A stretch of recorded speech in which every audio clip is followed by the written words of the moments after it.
ब्रजनिष्ठा ऐसी थी कि स्वयं जीवन पर्यंत ब्रज से बाहर न गए, अपने चित्र को भी ब्रज से बाहर नहीं जाने दिया। यहां तक कि ब्रज में रहते हुए ब्रज भूमि पर कभी मल मूत्र भी त्याग नहीं किया। फिर प्रश्न उठता है कि मल मूत्र तो आवश्यक अंग है जीवन के, 1 मिनट को 4 दिन भूखा रह जाए आदमी, तो क्या किया इन्होंने?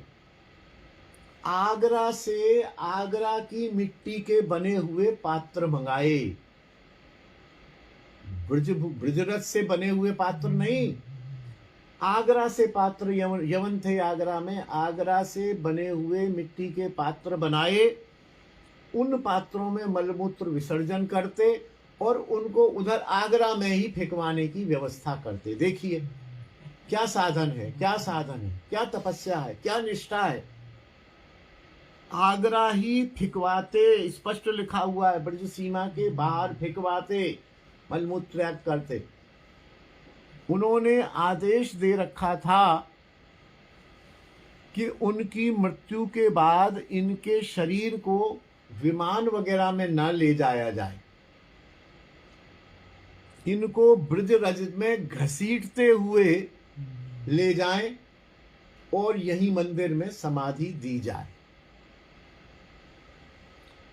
अंतिम समय जब आया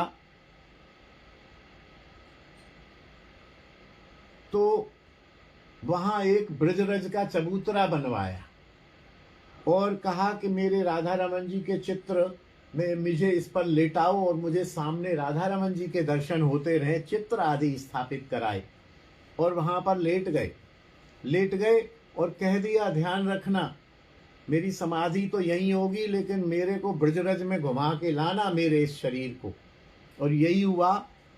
हरे कृष्ण कीर्तन के मध्य, महामंत्र के मध्य, संकीर्तन के मध्य प्राणाराध्य राधा रमन को देखते हुए इन्होंने वहां रज पर ही प्राण त्यागे।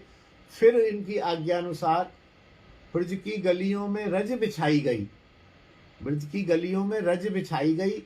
और इनको ठीक है, इनकी तो थी, लेकिन ये इस प्रकार से करना भी किसी के साहस का काम नहीं था। लेकिन यथासंभव औपचारिक रूप से, सांकेतिक रूप से ब्रज की गलियों में रज बिछती गई, आगे आगे रज बिछती गई।